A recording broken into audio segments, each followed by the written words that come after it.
तो दोस्तों वेलकम है आप लोगों का अगेन ऑफ द कोड की बिल्कुल एक और न्यू वीडियो में। तो दोस्तों जैसा कि आप लोगों ने पिछले पार्ट में देख लिया था, जो युनची होता है वो ना प्रोमोडियल प्रोफाउंड आर्क के अंदर से बाहर निकल आता है और वो जैसे ही बाहर निकलता है जो होंगर होती है वो उसका सारा माल खा जाती है पकड़ के। फिर जैस्मिन युनची को बताती है कि अब फिर जो प्रोमोडियल प्रोफाउंड आर्क है वो ना युनची का है, और जब युनची होंगर को खाना खिलाता है तब प्रोमोडियल प्रोफाउंड आर्क चार्ज हो जाता है। ये सुन के जो युनची होता है वो बहुत ही ज्यादा खुश हो जाता है। तो दोस्तों फिर यहीं से हमारे पार्ट की शुरुआत होती है और हम लोग ना युनची को देखते हैं जो ना मजे से एक होटल के अंदर बैठ के चाय पी रहा होता है। जो युनची होता है वो ना होटल की वेटर को कहता है क्या तुम मुझे ये बता सकते हो यहाँ पर जो सबसे ज्यादा करीब वाला शहर है वो कौन सा है। ये सुन के जो होटल का वेटर होता है वो कहते लगता है कि तुम यहाँ पर नए हो। और फिर वो जो होटल का वेटर होता है वो कहते यहाँ पर जो डीमन इंपीरियल सिटी है वो सबसे ज्यादा पास है। ये सुन के जो युनची होता है वो कहते मेरे जो ग्रैंड फादर थे उन्होंने ही मुझे डीमन इंपीरियल सिटी के बारे में कहा था। कहते इसका मतलब है मैं ना इल्यूजनरी डीमन रिलम के अंदर हूँ। फिर जो युनची होता है वो ना वेटर को टिप देके वहां से जाने लग जाता है। फिर जो युनची होता है उसको अचानक फिर जैस्मीन की आवाज आती है और जैस्मीन कहती है वहां पर कुछ है। ये सुन के जो युनची होता है वो कहते मुझे बताओ वहां पर क्या चीज है। ये सुन के जैस्मीन कहते चल चल खुद जाके पता कर, मैं तो ये नहीं बताने वाली। जो युनची होता है वो ना जल्दी से चौथा गेयर डालता है और वहां पर ना झाड़ी के पे छुप के वहां पे देखने लग जाता है। मगर जैसे युनची वहां पर देखता है युनची बहुत ही ज्यादा शौक हो जाता है। फिर हमें दिखाया जाता है वहां पर ना एक लड़का और एक लड़की खड़े होते हैं। वैसे तो जो लड़का होता है वो इंसान होता है, मगर जो लड़की होती है वो एक एल्फ होती है और उनके इर्द गिर्द ना बहुत से काले कपड़े पहने हुए ना बहुत से लोग खड़े होते हैं। और इससे साफ पता चल होता है ये जो लोग हैं ये कमीने लोग हैं। युनची ना उन कमीने लोगों को देख कर कहते ये क्या, इन सब की जो पावर है वो तो टायरेंट परफॉर्म रिलम लेवल के ऊपर है, ये तो बहुत ही ज्यादा पावरफुल है। कहता मुझे उम्मीद नहीं थी कि यहाँ पे जो छोटे मोटे गुंडे लोग हैं वो भी इतना ज्यादा पावरफुल होंगे। फिर वो जो ब्लैक वाला लड़का होता है वो कहता आखिरकार तुम कमीनों को यहाँ पर भेजा किसने है। फिर वो जो एल्फ लड़की होती है वो कहती इन सबको छोड़ो, इनसे बात करने का कोई भी फायदा नहीं है।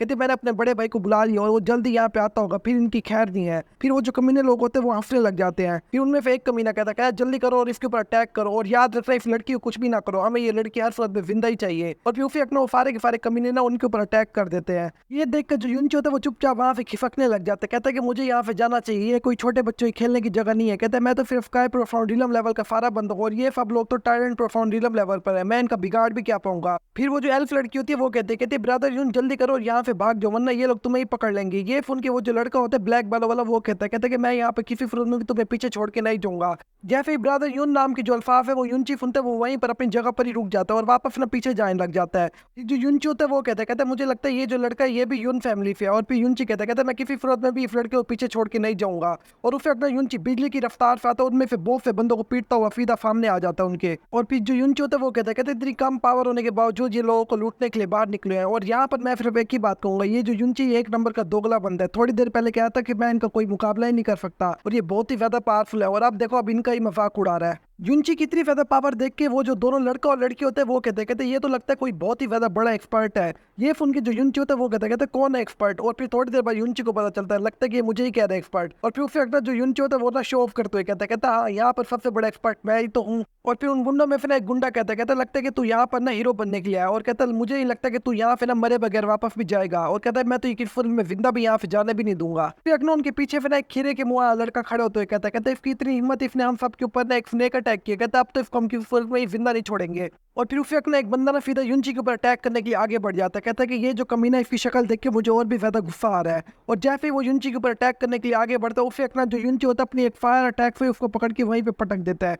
ये देखकर वो जो दोनों लड़का और लड़की होते हैं वो बहुत ही ज्यादा शौक हो जाते हैं। और फिर वो लड़का कहता है क्या ये सच में स्काई प्रोफाउंड रिलम लेवल पर है।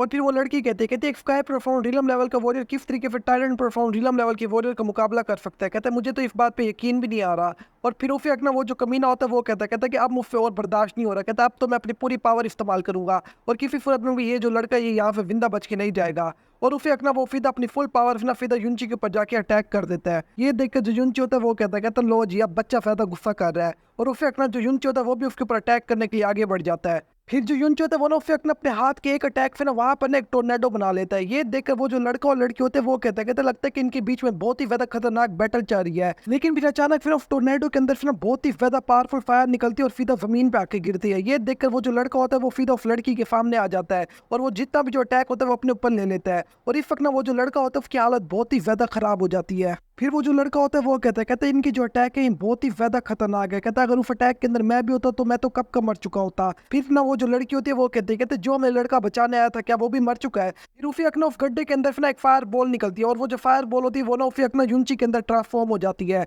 फिर युनची कहता है ये जो कमीना था ये कोई ताकतवर बंदा था। कहता मुझे तो लगता है कि ये एक जोकर था। ये देखकर उसके जो चमचे होते हैं वो बहुत ही ज्यादा डर जाते हैं और फिर वो जब नीचे गड्ढे के अंदर देखते हैं तो उनका जो लीडर होता है उसकी हालत बहुत ही ज्यादा खराब हुई खड़ी होती है। ये देखकर वो जो लड़का होता है वो कहता है अरे भाई यहाँ पर चल क्या रहा है, एक स्काई प्रोफाउंड रीलम लेवल की वॉरियर ने एक ओवरलोड को मार दिया है। ओवरलोड का मतलब है टाइरेंट प्रोफाउंड रीलम लेवल का वॉरियर। फिर वो जो लड़की होती है वो कहती मुझे भी अपनी आंखों पर यकीन ही नहीं हो रहा, कहती ऐसा हो भी सकता है क्या असल में। फिर उन गुंडों में फिर ना वो जो खीरे के मुंह वाला जो गुंडा होता है वो दोबारा फिर कहता है भाई वो आज हम लोग ना अपने बड़े भाई का बदला लेकर ही रहेंगे। ये देखकर जो युनची होता है वो कहता है बच्चे क्या तू अकेला ही अपने बड़े भाई का बदला लेने आएगा। फिर जैसे ही वो जो खीरे के मुंह वाला होता है वो पीछे देखते तो उसके फाय जो फाते होते हैं वो कल्टी मार के वहां से निकल जाते हैं और कहते हैं कि भाई यहाँ पर एक शैतान खड़ा है, हम लोग इससे किसी सूरत में ही फाइट नहीं कर सकते। जब वो खीरे के मुंह वाला वहां से अपने फातियों को भागते हुए देखते हैं तब वो भी वहां से खिसक जाता है जल्दी से और वो कहता है कि बड़े भाई मुझे माफ कर देना, मैं आपका बदला कभी भी नहीं ले पाऊंगा, बस मैं आपकी कब्र पे हर साल आया करूंगा। ये देखकर वो जो दोनों लड़का और लड़की होते हैं वो बहुत ही ज्यादा शौक हो जाते हैं। फिर जो युनची होता है सीधा उनके सामने उतरता है और फिर युनची कहता है तुम लोग को यहाँ से जल्दी से निकल जाना चाहिए, क्या पता उनके पीछे और भी बंदे आ जाए। और फिर युनची कहता है मैं भी यहाँ फिर इंपीरियल डीमन सिटी के लिए निकलने वाला हूँ। फिर वो जो लड़का होता है वो युनची को कहता है कि मैं चाहता हूँ कि आप मेरे साथ में इंपीरियल डीमन सिटी चले, वहाँ पर मेरा घर भी है, वहाँ पर जाके मैं आपका अच्छे से ख्याल रखूंगा ताकि मैं आपकी जो काइंडनेस है उसको अच्छे से उतार सकूँ। फिर जो युनची होता है वो ये सुन के बहुत ही ज्यादा शौक हो जाता है और कहता है कि इसने अभी कहा कि इसका नाम युन वाओ है। और फिर युनची कहता है कहीं मेरा जो शक है वो सही तो नहीं है, ये वाकई में इल्यूशनरी डीमन रिलम तो नहीं है। फिर जो युनची होता है वो ना जल्दी फिर युन वाओ का हाथ पकड़ लेता है और कहता है कि तुमने अभी कहा कि तुम्हारा नाम युन वाओ है। और फिर युनची कहता है कहीं तुम युन फैमिली से तो नहीं हो जो इल्यूशनरी डीमन रिलम की गार्डियन फैमिली में से एक है। ये सुन के जो युन वाओ होता है वो कहता है कि आपने बिल्कुल ठीक कहा, कहता है कहीं आपकी और मेरी युन फैमिली के बीच में कोई दुश्मनी तो नहीं है। फिर वो जो लड़की होती है जो एल्फ लड़की होती है वो जल्दी से अपना तीर तैयार कर लेती है और अपने दिल में सोचने लग जाती है, कहती है कि अगर इसने ब्रदर युन वाओ को कुछ भी करने की कोशिश की ना मैं इसको फिर तीर से मार दूंगी। फिर अचानक फिर एक अटैक ना सीधा युनची की तरफ बढ़ता है और वो वॉर से चीख मार कहता है वहीं पर रुक जाओ। और जो युनची होता है अटैक की वजह से ना बहुत ही ज्यादा दूर घसीटता हुआ चला जाता है। फिर वहां पर ना एक और एल्फ आ जाता है जो कहता है कि वैसे तो मेरा युन वाओ के साथ कोई खास अच्छा ताल्लुक नहीं है, कहता है मगर फिर भी मैं इसको तुम्हारे हाथों से मरते हुए नहीं देख सकता।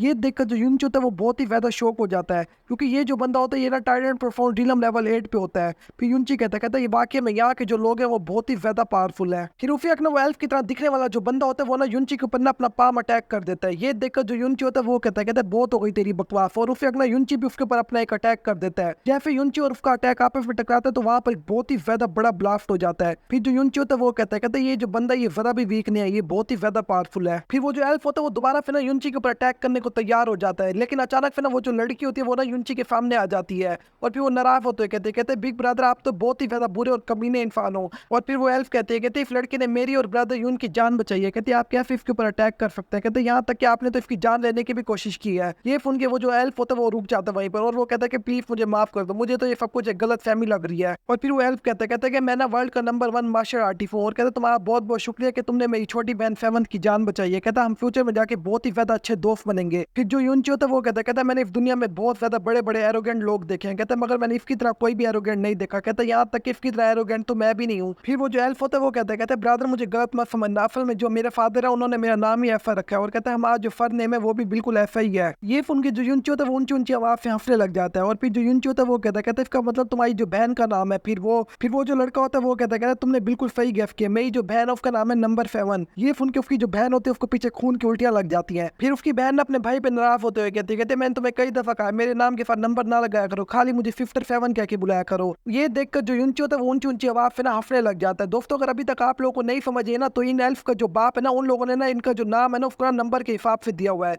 यानी जो बेटा पहले पैदा हुआ उसको नंबर 1 कहता है, जो दूसरा उसको नंबर 2 और ये जो लड़की है ये नंबर 7 पे पैदा हुई है तो इसका नाम भी उसने नंबर 7 ही रख दिया है। इस वजह से आप लोग ज्यादा कंफ्यूज ना हो जाना। इस वजह से दोस्तों हम भी इनको ना नंबर 1 और नंबर 7 कह के ही बुलाएंगे जो इनका असल नाम है। फिर वो जो नंबर 1 होता है वो कहता है कि इसके लिए मुझे माफ कर दो, मेरी जो छोटी बहन है इसको कभी कभार बहुत ही ज्यादा गुस्सा आ जाता है। फिर जो युनची होता है वो ना युन वाओ को कहता है तुम अभी तक बहुत ही ज्यादा वीक हो, तुम्हें बहुत ही ज्यादा मेहनत करके बहुत ही ज्यादा ताकतवर होना होगा। ये सुन के वो जो युन वाओ होता है वो हाँ में सर हिलाता है। युनची कहता है क्या तुम लोग ना स्काई प्रोफाउंड कॉन्टिनेंट को जानते हो। ये सुन के जो नंबर 1 होता है वो कहता है हम उसको जानते भी और हम उसके साथ दुश्मनी भी रखते हैं, कहते यहाँ तक कि पूरा का पूरा इल्यूशनरी डीमन रिलम ना प्रोफाउंड स्काई कॉन्टिनेंट के साथ दुश्मनी रखता है, कहते क्योंकि हमारे जो ना डीमन एम्परर थे और जो लिटिल डीमन एम्परर था वो वहीं पर जाकर मारे गए थे और उन्हीं लोगों ने उनको मारा था। इस वजह से पूरा का पूरा जो इल्यूशनरी डीमन रिलम है उनके साथ दुश्मनी रखता है। फिर जो युनची होता है वो ना युन वाओ को कहता है तुम ना युन फैमिली से हो, तो कहता है जो इस टाइम युन फैमिली का जो लीडर है उसका नाम युन क्यून होंग है और कहता है उसकी जो वाइफ है उसका नाम है युन मूरोंग।